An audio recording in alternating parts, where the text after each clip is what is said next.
7 pontos que a receita, que eu verifiquei, gente, que a receita valida e onde o DP mais erra, hein? Então, presta atenção, anota aí o primeiro ponto. Rendimentos tributáveis versus isentos versus não tributáveis. Gente, faz uma lista de conferência dos rendimentos tributáveis que você tem em folha, dos isentos e dos não tributáveis. A Receita, ela exige, é uma obrigatoriedade que a empresa informe todos os rendimentos pagos, tributáveis, isentos e não tributáveis. Isso aqui acontece muito de ser pego onde, professora Silvia? Além da folha, nos processos de reclamatória trabalhista. O que acontece no S2501 do processo trabalhista? Preste atenção, gente, não pense em outra coisa agora não, que eu vou explicar. O S2501 é o evento da reclamatória trabalhista que sobe com as informações do que foi pago como rendimento tributável, como rendimento isento e como não tributável, que tem uma tributação exclusiva na fonte. Muita gente que pega uma reclamatória e vê que na reclamatória tem, por exemplo, danos morais. Aí a pessoa acha que não vai ter recolhimento nem pagamento de previdência. Não vou fazer o S2501.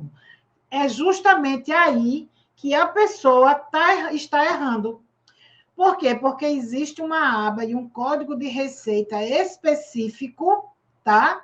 Para os rendimentos de decisão judicial e para um campo onde ele vai informar os rendimentos isentos, ou seja, as verbas indenizatórias, inclusive danos morais.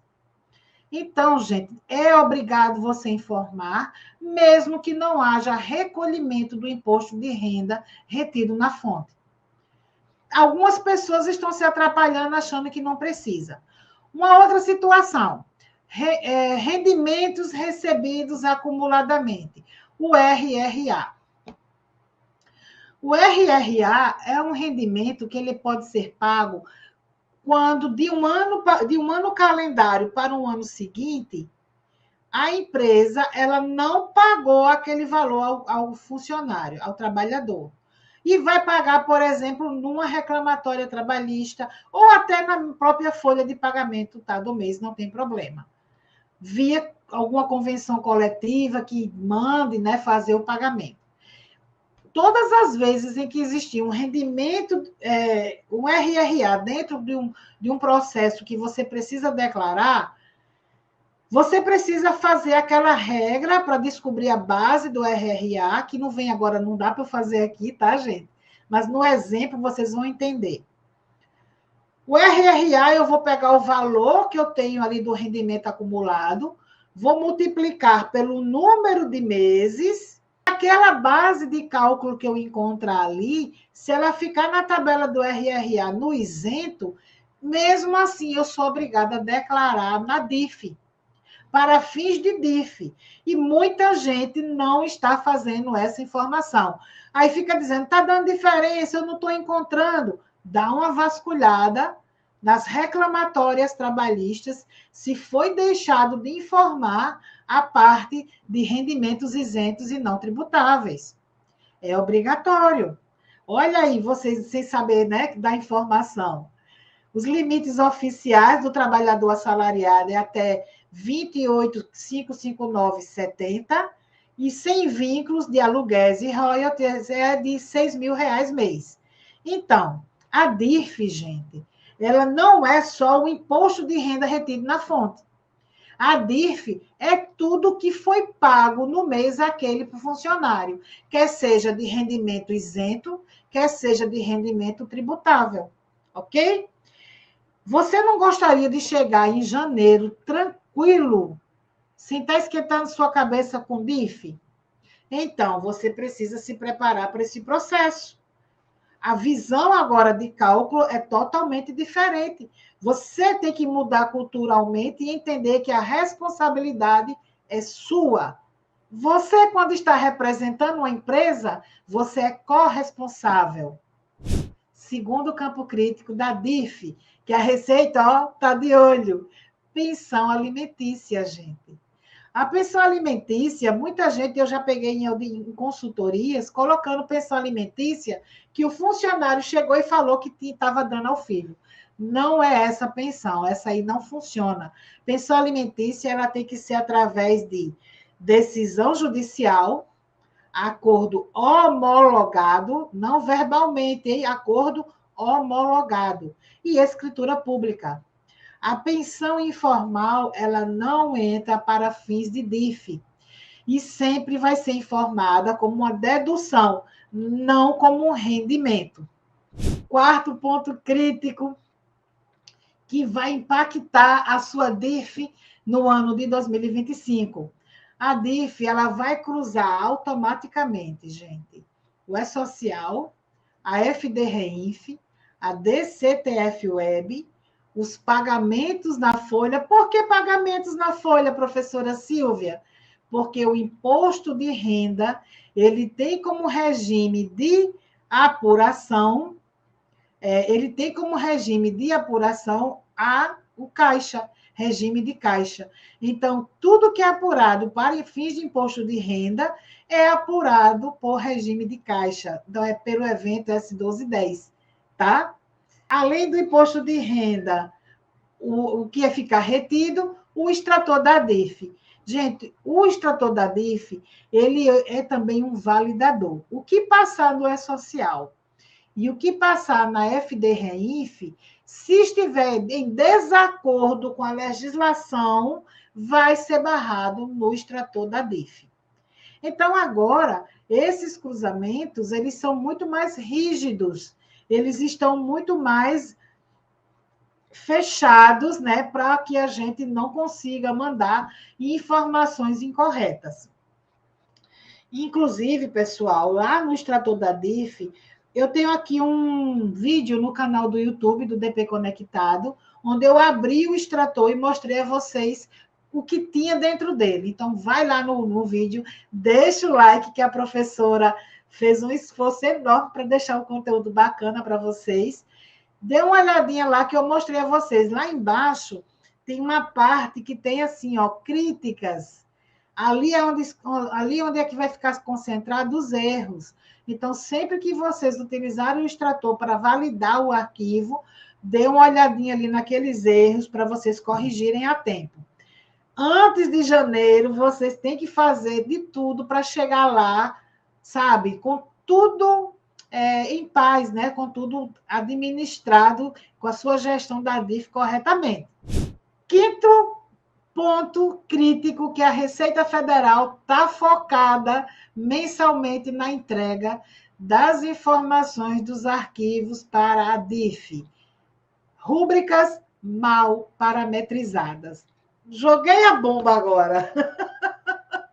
Gente, nas minhas consultorias, o tanto de rúbrica que tem errada, com parametrização equivocada, especialmente para fins de imposto de renda, a pessoa classificou o Previdência correto, classificou o FGTS correto, mas o imposto de renda está equivocado. Então, nós sempre temos nesse hábito de nos concentrarmos mais na rúbrica, nas bases de cálculo de incidência para Previdência e FGTS. E esquecemos lá o imposto de renda. Muita rúbrica mal classificada, tá? Quando eu tenho uma rúbrica, gente, ela tem um demonstrativo. Nesse demonstrativo da rúbrica, eu informo a descrição da rúbrica, eu dou informações da rúbrica e também digo as incidências dessa rúbrica. E o que é que acontece? Naquela incidência da rúbrica, eu coloco se tem incidência para fins de previdência, se tem incidência para fins de imposto de FGTS e se tem incidência para fins de imposto de renda. É justamente nesse campo desse demonstrativo da rúbrica que as pessoas estão errando. Então, o que é que acontece com as rúbricas mal parametrizadas, gente? A base oficial da DIF, ela faz uma exigência do que foi pago, do que foi recebido e do que foi deduzido, né, naquele mês daquele trabalhador. Foi criada a tabela 21 do E-Social, e essa tabela 21, ela merece a nossa atenção. É nela que vai se conter as informações, né, do DI para, do sistema de folha para a base do E-Social, do que se trata lá de incidências quando há ou não há base de cálculo para fins de imposto de renda. Então, vocês fiquem antenados e, sei lá, bota um aviso no juizinho aí para fazer uma auditoria nas rúbricas na parte de imposto de renda, tá, pessoal? Nós vamos falar do sexto ponto crítico da Receita Federal, né? Que é o informe de rendimentos. O que é que acontece, gente? Quando nós tínhamos a DIF-PGD, o informe de rendimentos era gerado dentro do aplicativo, ok? Ok, professora. Porém, o informe hoje não é mais feito pela DIF digital. Ele é feito pelo sistema de folha que você usa. Ou seja, nós não temos mais um aplicativo para gerar o informe de rendimentos. O informe de rendimentos, ele será liberado a partir do sistema de folha de pagamento usado pela empresa. Esse informe de rendimentos deve estar habilitado de acordo com o layout da DIF e com todas as informações da DIF. Deve ser entregue ao funcionário até o mês de fevereiro de 2026.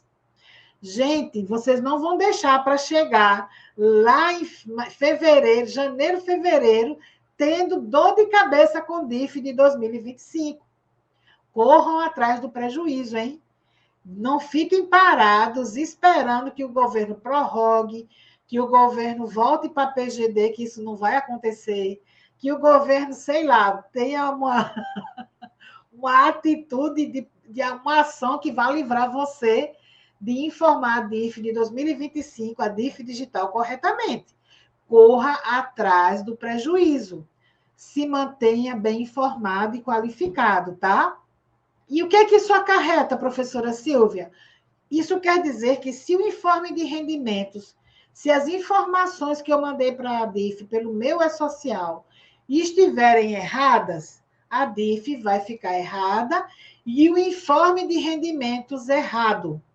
Se o meu E-Social e minha folha e minhas rúbricas estiverem com parametrização correta, a minha DIF está correta e o informe de rendimentos correto.